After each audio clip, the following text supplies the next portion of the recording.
پچھلے درس میں ایک سوال ہوا تھا. سوال یہ تھا کہ برادری وغیرہ ضرورت کے تحت ہم بدل سکتے کہ نہیں. سرکاری نفع حاصل کرنے کے لیے ہم اپنی کاسٹ برادری وغیرہ بدل سکتے کہ نہیں.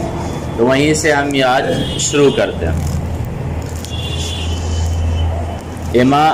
حضرت ابو ذر رضی اللہ تعالی عنہ سے ایک روایت حدیث، وہ فرماتے کہ میں نے نبی صلی اللہ علیہ وسلم کو فرماتے ہوئے سنا، من ادعا لغیر ابیہ وہو یعلم فقد کفر ومن ادعا قوما لیس وہو منہ فلیتبوأ مقعدہ من النار. حضرت ابو ذر رضی اللہ تعالی عنہ یہ بیان کرتے کہ میں نے نبی صلی اللہ علیہ وسلم کو فرماتے ہوئے سنا کہ جس شخص نے جان بوجھ کر اپنے باپ کے سوا کسی اور کو اپنا باپ بنایا تو اس نے کفر کیا، اور جس شخص نے بھی اپنا نسب کسی ایسی قوم سے ملایا جس سے اس کا کوئی نسبی تعلق نہیں ہے تو وہ اپنا ٹھکانہ جہنم میں بنا لے. اس حدیث کی شرح کرتے ہوئے علامہ ابن حجر العسقلانی علیہ رحمہ فرماتے ہیں، وفی الحدیث تحریم الانتفاع من النسب المعروف والادعاء الى غیرہ، کہ اس حدیث کے اندر کسی مشہور نسب سے اپنا تعلق جوڑ کر کچھ نفع اٹھانا یہ حرام ثابت ہوتا ہے. اس حدیث سے یہ پتہ چلتا ہے کہ نفع حاصل کرنے کے لیے اپنے آپ کو کسی مشہور کاسٹ یا قبیلے کی طرف منسوب کر دینا یہ کیا ہے؟ حرام ہے. یہ بالکل بھی جائز نہیں ہے مذہب اسلام میں. ایک اور روایت ہے سعد بن ابی وقاص رضی اللہ تعالی عنہ سے، وہ فرماتے کہ میں نبی صلی اللہ علیہ وسلم کو فرماتے ہوئے سنا، من ادعا الی ابیہ وہو یعلم انہ غیر ابیہ فالجنۃ علیہ حرام.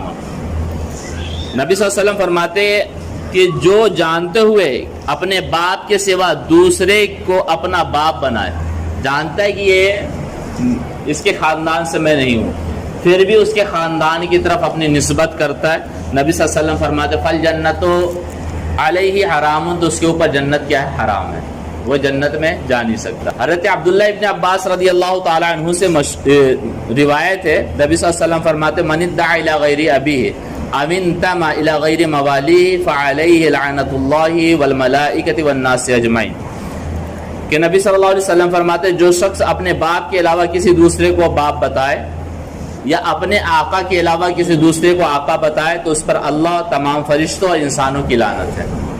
دوسری ہے متفق علیہ حدیث ہے، یعنی امام بخاری امام مسلم دونوں روایت کرتے ہیں، اور یہ مفہوم کیا ہے؟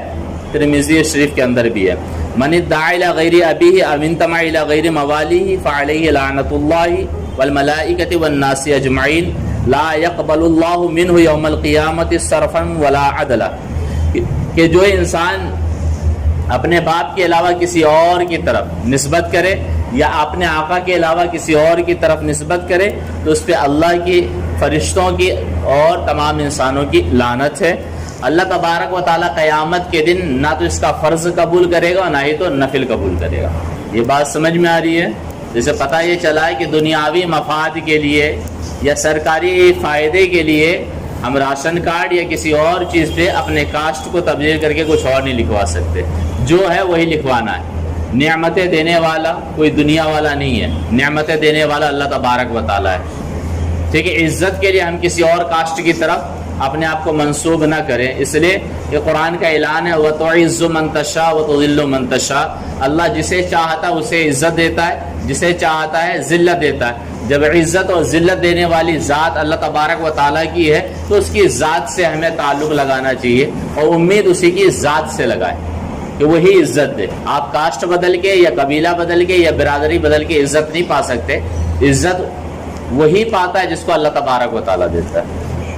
حضور اعلیٰ حضرت علیہ رحمہ فرماتے ہیں کہ حضرت سیدنا اکرمہ رضی اللہ تعالیٰ عنہ یہ صحابی رسول ہے. ان کا والد کون ہے؟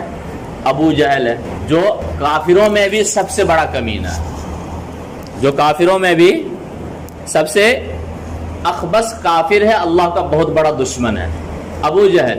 لیکن اس کے باوجود حضرت اکرمہ کے باپ کی بات آ جاتی ہے تو کیا کہتے ہیں؟ اکرمہ بن ابی جہل. اگر کہیں بھی اجازت ہوتی کہ کسی وجہ سے باپ کی طرف نسبت نہ کی جائے تو حضرت اکرمہ سب سے پہلے یہ کام کرتے کہ اپنی نسبت اپنے باپ کی طرف نہیں کرتے، اس لیے کہ ابو جہل سب سے بڑا اللہ اور اس کے رسول کا دشمن ہے. اور سب سے بڑا کافر بھی ہے، کم وقت بھی ہے، جو کہہ لیں وہ ہے، اتنا برا انسان، اس کے باوجود حضرت اکرمہ رضی اللہ تعالی عنہ کی نسبت کس طرح کی جاتی ہے؟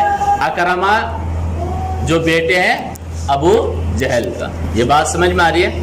تو پتہ الحاصل آج کے مسئلے کا یہ نکلتا ہے کہ دنیاوی مفاد کے لیے ہم برادری نہیں بدل سکتے، ذات کاسٹ نہیں بدل سکتے، قبیلہ نہیں بدل سکتے، عزت حاصل کرنے کے لیے بھی نہیں. نعمتیں دینے والا اللہ تبارک و تعالیٰ ہے، عزت و ذلت دینے والا بھی اللہ تبارک و تعالیٰ ہے. تو پوری امید نعمتوں کے تعلق سے ہو یا عزت کے تعلق سے اللہ تبارک و تعالیٰ سے لگائے، دنیا داروں سے نہ لگائے. آپ کاسٹ کہیں بھی بدل لیں، اللہ تعالیٰ ذلت دینے پہ آ گیا تو کوئی عزت نہیں دے سکتا، اور وہ اگر عزت دینے پہ آ گیا تو کوئی ذلت نہیں دے سکتا.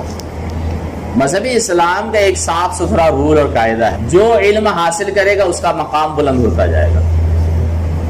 جو علم حاصل کرے گا اس کا مقام بلند ہوتا جائے گا.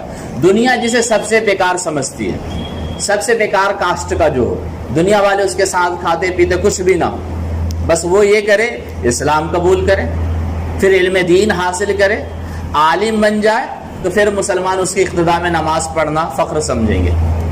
پھر تمام مسلمان اسی کی اقتداء میں نماز پڑھیں گے. پھر یہ نہیں دیکھیں گے یہ کس کاسٹ سے آیا تھا، بلکہ یہ دیکھیں گے کہ یہ عالم دین ہے. تو پتہ یہ چلا مذہب اسلام کاسٹ کے اعتبار سے نہیں، علم اور تقوی کے اعتبار سے انسانوں کو عزت دیتا ہے.